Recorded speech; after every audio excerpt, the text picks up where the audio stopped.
औज़ु बिल्लाहि मिनश्शैतानिर्रजीम बिस्मिल्लाहिर्रहमानिर्रहीम। अस्सलाम वालेकुम प्यारे बच्चों, उम्मीद है कि आप सब खैरियत से होंगे। और जैसे कि आप सब जानते हैं, हम U2 स्टार्ट कर रहे हैं। U2 का पहला चैप्टर एयर एंड वाटर, जिसमें हमने एटमॉस्फेयर के बारे में पढ़ा। इसके 5 लेयर्स है, वही लेयर्स आज हमें पढ़ना है। तो सबसे फर्स्ट लेयर है दैट इज़ ट्रोपोस्फियर, सबसे पहला वाला लेयर है। जब हम अर्थ से ऊपर जाएंगे तो पहला लेयर आता है troposphere. This is the heaviest and nearest layer from the earth, earth से सबसे नज़दीक और भारी वाला लेयर है। ठीक, it starts at the earth surface and extend up to 8 kilometres at the pole and 18 kilometre at the equator about the earth. और ये कितनी अर्थ से दूरी पर है? अगर पोल से हम नापेंगे, अगर इसकी डिस्टेंस को नापें तो 8 किलोमीटर की दूरी पर ये पाए जाते हैं।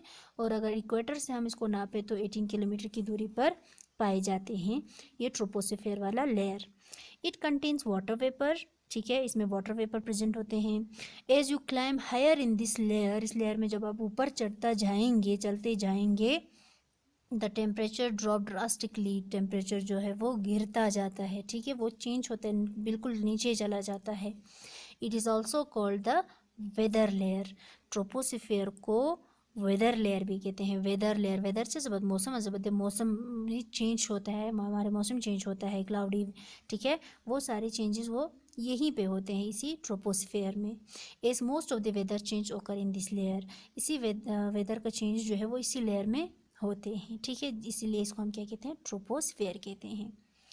The tropopause separate the troposphere from the next layer. अब इसमें आपको यहाँ पे दिखाई दे रहा है एक और लेयर है छोटा सा, जिसको ट्रोपोपॉज कहते हैं। ये ट्रोपोपॉज दूसरे लेयर से इसको अलग कर देते हैं, ट्रोपोस्फियर को अलग बचा। इसके बाद आते हैं नेक्स्ट लेयर, जो कि क्या है? स्ट्रेटोस्फियर है। ठीक है, तो ये ट्रोपोपॉज इन दूसरे लेयर से इसको अलग कर देते हैं।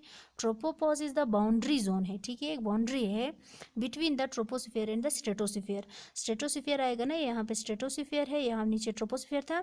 इस ट्रोपोस्फियर और स्ट्रेटोस्फियर के बीच में एक बाउंड्री है, जिसको क्या कहते हैं? ट्रोपोपॉज। ये ट्रोपोपॉज इन दोनों को सेपरेट करते हैं, मतलब अलग करते हैं। ठीक है, it is characterised by a little और नो चेंज इन टेम्परेचर। इसमें इतना या अगर टेम्परेचर की बात करें तो थोड़ी सी चेंज इसमें आ जाते हैं। ठीक है, तो ये हो गया पूरा ट्रोपोस्फियर के बारे में। फर्स्ट लेयर था, हेवीएस्ट लेयर था, जिसकी डिस्टेंस हमने पढ़े। और इसको वेदर लेयर भी कहते हैं, ये बात आपको याद रखना है। वेदर चेंज होता है वो ट्रोपोस्फियर में होता है, आपको ये पॉइंट याद रखना है। ठीक, इसके बाद नेक्स्ट लेयर है एटमॉस्फेयर का, वो है स्ट्रेटोस्फियर। स्ट्रेटोस्फियर, इसके बाद दूसरा layer. The layer start just above the troposphere and extend up to 15 kilometre above the surface of the earth. Troposphere के जस्ट ऊपर चले जाएंगे, 50 किलोमीटर है, अर्थ सरफेस की 50 किलोमीटर की दूरी पर एक और लेयर पाए जाते हैं, जिसको हम कहते हैं stratosphere. Compared to the troposphere, this part of the atmosphere is dry and less dense. ठीक है, अगर हम ट्रोपोस्फियर के बारे में इसको अगर कंपेयर करेंगे हम इन दोनों को, ट्रोपोस्फियर एंड स्ट्रेटोस्फियर को, तो इन दोनों के बीच में क्या डिफरेंस है? इतना डिफरेंस है, जो एटमॉस्फेयर है ना, ये वाला एटमॉस्फेयर जो है थोड़ा ड्राई है एंड लेस डेंस है, यानी कि इसकी थिकनेस ज़्यादा थे हमारे वो ऊपर वाले, क्या था, ट्रोपोस्फियर, इतना ये नहीं है। ठीक है, अगर टेम्परेचर की बात करें इसमें, तो द टेम्परेचर इन दिस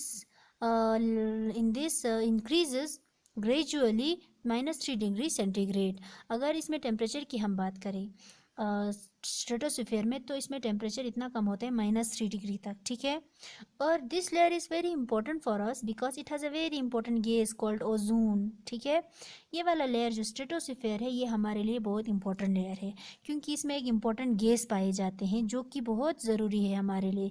ये गैस हमें प्रोटेक्ट करते हैं, हमें बचाते हैं। ठीक है, किससे बचाते हैं अभी बताएंगे। It protect us from the harmful ultra violet rays of the sun can cause even which can even cause skin cancer.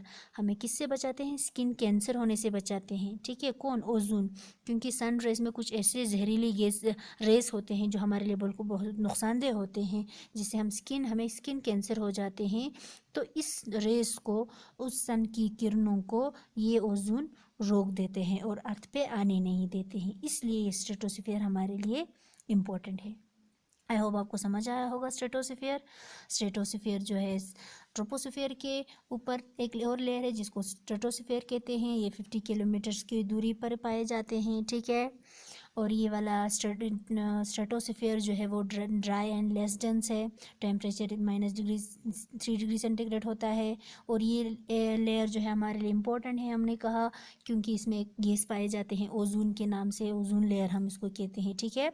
तो ये हमें हार्मफुल रेस ऑफ द सन से बचाते हैं। जो अगर ज़मीन पे आ गए तो हमें स्किन कैंसर हो जाते हैं, इसलिए ये ओजोन गैस हमें इससे प्रोटेक्ट करते हैं। तो नेक्स्ट है और एक लेयर हम पढ़ेंगे, वो है मीजोस्फीयर। मीजोस्फीयर, ठीक है। स्ट्रेटोस्फीयर के बाद this layer extend up to a height of 80 kilometre. ये 80 किलोमीटर की दूरी पर, अर्थ सरफेस से 80 किलोमीटर की दूरी पर एक और लेयर है, यानी स्ट्रेटोस्फीयर के ऊपर, जिसको हम कहते हैं mesosphere. It has a coldest temperature in the atmosphere, ठीक है। इसमें इस एटमॉस्फेयर में क्या है कि इसका एटमॉस्फेयर की बात करें तो सबसे कोल्डेस्ट है, बहुत ठंड इसमें पाए जाते हैं, ठीक है। हमने कल ही कहा था कि जितना ऊपर हम चले जाएंगे ऑक्सीजन की कमी होगी और ठंड भी ज़्यादा होंगे। तो नेक्स्ट लेक्चर में हम आगे बढ़ेंगे, आज यहीं पे रखते हैं। तब तक आप फिर से एक बार रीड करें, रिवाइज करें और जितना हमने पढ़ा है उसको लर्न करें।